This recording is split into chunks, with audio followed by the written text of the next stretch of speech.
Como contábamos al principio del programa, hoy es el Día Internacional de la Lucha contra el Maltrato y el Abuso Sexual hacia Niños, Niñas y Adolescentes. Y el CIPIAP, que es el Sistema Integral de Protección a la Infancia y a la Adolescencia contra la Violencia, dio hoy los datos de 2021. Entonces, para reflexionar sobre este tema, sobre los datos que han aumentado, los casos donde se ha tenido que intervenir, estamos con Cecilia Menoni. Muchas gracias por estar aquí, que es Coordinadora Nacional de Protección Infantil en Aldeas Infantiles. Muchas gracias a ustedes por la invitación. Gracias, Cecilia, por venir. Ya habíamos arrancado el programa en la pausa, ¿no? Es un tema que enseguida genera, no es debate, sino genera muchísima curiosidad, porque siento que tenemos preconceptos muy establecidos a veces sobre algunas cosas y nos cuesta desmenuzar y verlo con madurez el tema. Yo, para arrancar, te quería preguntar, ¿qué hablamos cuando hablamos de maltrato infantil? O sea, siento que uno para el maltrato infantil piensa en la casa atada, es una cinchada de oreja y no mucho más que eso. Bien. Bueno, cuando hablamos de maltrato infantil hablamos de un conjunto de situaciones que se dan que abarcan tanto lo que es la violencia emocional, ¿sí? Los insultos, la degradación, la violencia física, que quizás es la más común, la más conocida, ¿no? Los golpes, los pellizcones, las hinchadas de pelo, los golpes con objetos también. Hablamos de la negligencia, que es un concepto que también a veces es un poco difícil de conocer, pero es un concepto que en realidad lo que hace es mostrarnos aquellas situaciones de violencia donde hay derechos básicos de los niños que no se cumplen, ¿sí? De una forma, digamos, deliberada, ¿no? Por ejemplo, no sé, nuestro país cuenta con una red de atención en salud bastante amplia y el niño no cuenta con los controles, ¿sí? Entonces, hoy en día, eso la verdad que es algo que está disponible, ¿no? Más allá de ciertas dificultades que puedan tener las familias, pero bueno, digamos, no enviar un hijo a un centro educativo, no tener los controles al día es considerado una forma de negligencia o ejemplos de negligencia.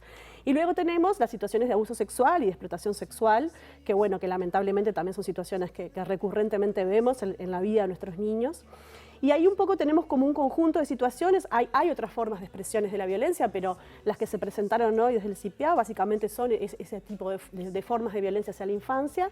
Y bueno, ¿no? Lo que comentábamos, la preocupación en relación a una temática que la sociedad uruguaya no logra instalar del todo y no logra colocar del todo en la agenda pública, ¿no? Y cómo como país, que en realidad cada vez recibimos menos niños, porque eso también es un dato, ¿no? de nuestro país, o sea, la tasa de natalidad del Uruguay va bajando cada vez más, cada vez recibimos menos niños y los que recibimos no los tratamos muy bien. No, esos, ¿no? Como, digamos, ese compromiso país, digamos, que es un poco como lo que desde Aldeas estamos promoviendo en esta campaña que estamos realizando en este mes, que tiene que ver con un compromiso de todos y todas. Lo que pasa es que también es algo que es difícil de detectar, porque más del 90% de los casos pasan dentro del hogar. Exacto. ¿No? Sí. Entonces hay que estar atentos en las instituciones a los que van los niños o también los vecinos como sociedad, pero también es difícil actuar. Sí, es difícil. ¿Ustedes cómo trabajan desde ese lugar? Bueno, de hecho, digamos, tiene mucho sentido lo que decís y de hecho se ve reflejado en los datos. El año pasado, ¿no? Cuando se presentan los datos, se identifican más o menos unas 200 situaciones de violencia hacia la infancia a nivel país, ¿no? Y este año, por ejemplo, tenemos casi 3.000 situaciones nuevas. Entonces uno dice, bueno, ¿qué fue lo que cambió tanto? ¿Qué cambió? La presencia de las instituciones educativas, la presencia de los proyectos de las organizaciones de la sociedad civil, la presencia en territorio para estar cercanos y para detectar esas situaciones y poder justamente hacer los procedimientos, ¿no?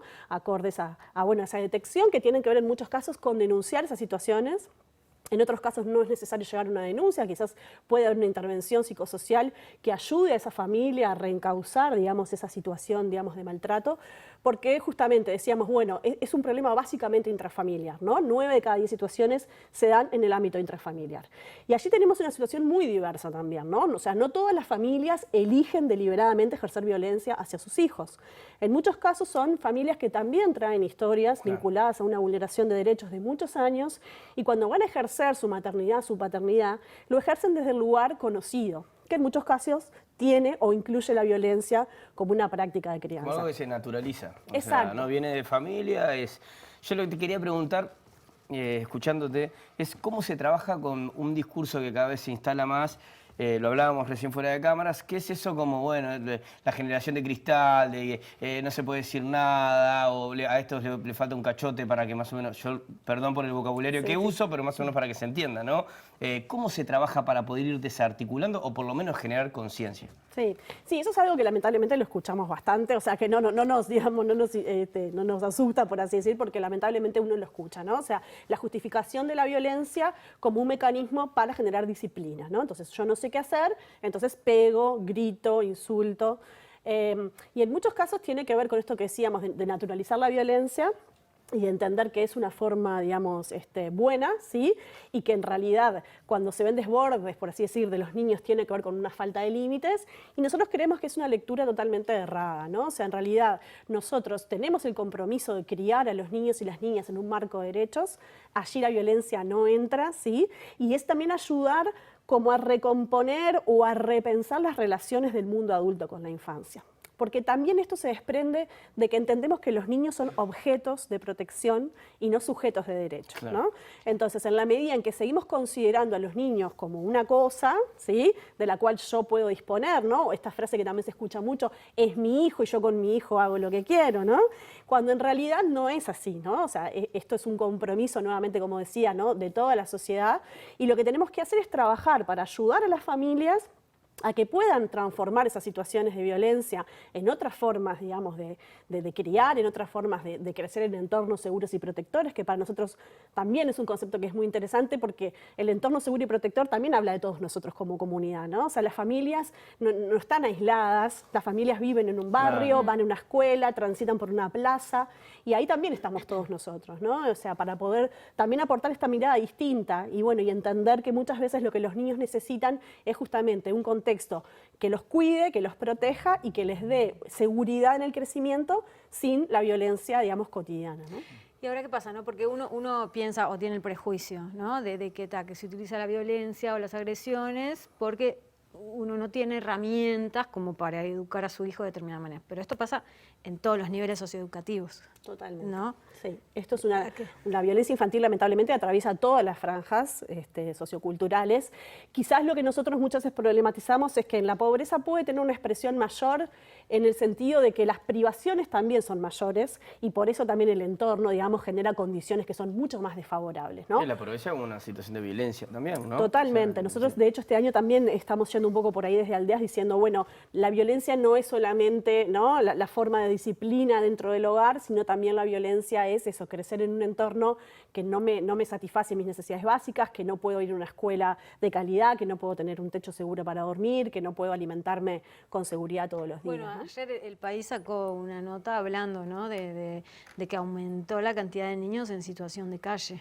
Exacto. Que han dormido en refugios. Exacto. En el último año. Sí, los niños en nuestro país, digamos, son quienes sufren de una manera más evidente como los vaivenes, ¿no?, digamos, de los procesos macrosociales, ¿no? Entonces, cuando viene una crisis como tuvimos ahora, ¿no?, vinculada a lo que es la pandemia, sanitaria, económica, de hecho, si nosotros miramos el informe del INE del año pasado, de los 100.000 pobres nuevos, un tercio son niños, niñas y adolescentes, ¿no? Este fenómeno, digamos, es un fenómeno bastante reconocido como lo que es la infantilización de la pobreza. Es un fenómeno que Juan Pablo Terra ya lo relataba en la década del 80 y que Uruguay no ha logrado en estas décadas superar, ¿sí? Hemos mejorado indicadores generales, hemos mejorado la pobreza de los adultos mayores, que obviamente también es súper importante, pero hoy la pobreza en Uruguay tiene una cara de niño, niña y adolescente. Claro. ¿Cuál es el equilibrio que hay entre la suba exponencial de casos, ¿no?, y a su vez también esta idea como de también se mira más, se controla más? ¿Es algo que se puede medir así como lineal? ¿Tiene matices? Sí, bueno, hoy alguien decía en la presentación de los datos, decía, bueno, para mí esto es una buena noticia, ¿no? O sea, todos estábamos alarmados con los casos y uno de los actores políticos que estaba hablando dice, para mí es una buena noticia porque significa que estamos llegando a esos 7.035 niños, niñas y adolescentes que hoy, bueno, nos muestran, ¿no?, los datos. Yo creo que ahí se dan como fenómenos que a veces son difíciles, digamos, de poder analizar, Primero porque las líneas de base que tenemos son líneas, digamos, con información que a veces no es la total, ¿no? Claro. De hecho, por ejemplo, hace poco que se incorporó todos los datos que llegaban desde el Pereira Rosell, eso es una cuestión que no hace tanto tiempo está incorporada en los datos. El CIPIAB empieza con sus informes hace unos 10, 12 años, o sea, no podemos afirmar a ciencia cierta, bueno, efectivamente aumentó, o en realidad lo que estamos haciendo es detectando más. Yo personalmente me atrevo a decir que hay un poco de las dos cosas. Claro. Creo que sí estamos logrando problematizar, más allá de que decíamos que es un tema que cuesta entrar en agenda. Yo creo que cada vez más se habla de estos temas, creo que cada vez más cuesta decir, ¿no? Esto, bueno, una paliza a tiempo evita problemas. Me parece que eso hoy en día por lo menos, ¿no? Sentimos la mirada del otro que, bueno, no, Claro, capaz que no es tan así. liviano, decíamos. Exacto.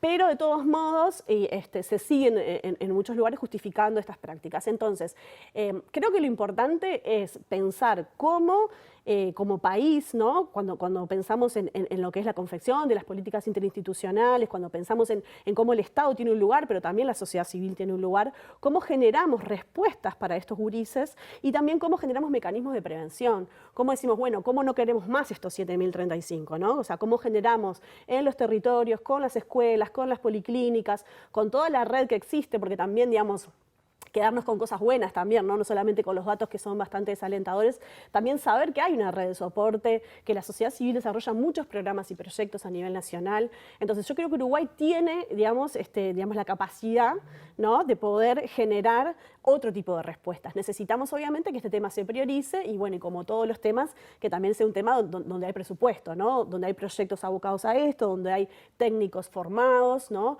Donde hay nuevamente la presencia cercana en territorio, ¿no? No solamente las políticas, digamos, más universales, sino las políticas focalizadas en estas temáticas para lograr, bueno, eso, revertir este fenómeno y que los gurises puedan crecer en el entorno que se merecen.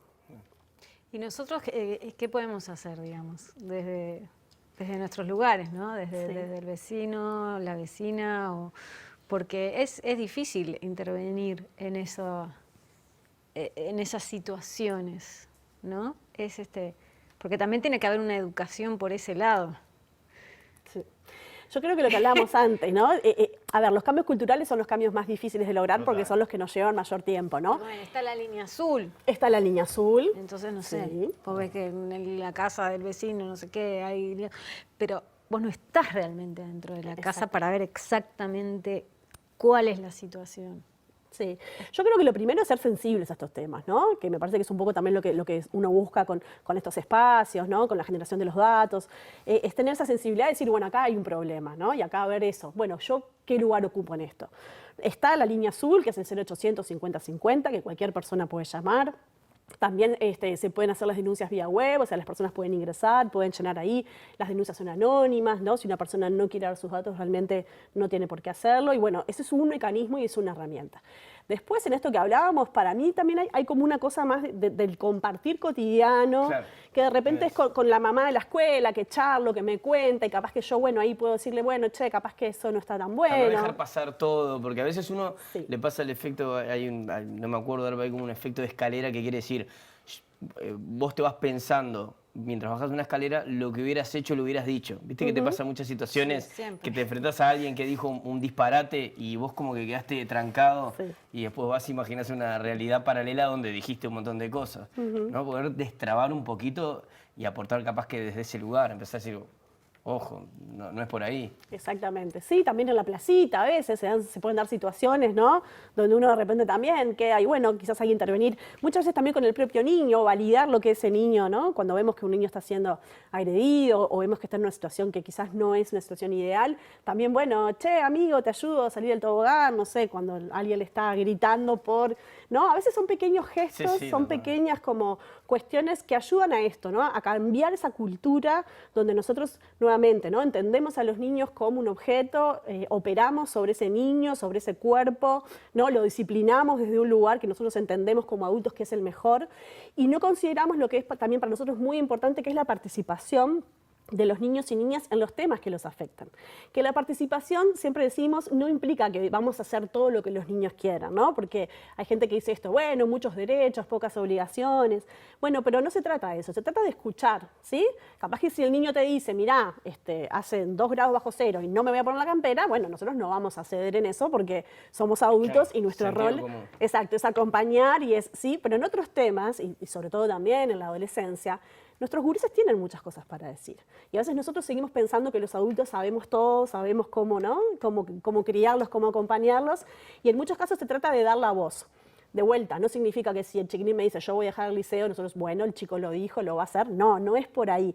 Pero sí es decir, bueno, quizás si no querés ir más al liceo porque hay algo que te está pasando que no te gusta, bueno, buscaremos en una UTU, buscaremos, ¿verdad? Se trata de incorporar también a los gurises dentro de su proceso de desarrollo y de nosotros como adultos también dejarnos, ¿no? Como interpelar por lo que ellos nos traen, que cuando abrimos esa puerta realmente ellos tienen muchas cosas para decirnos. Cecilia.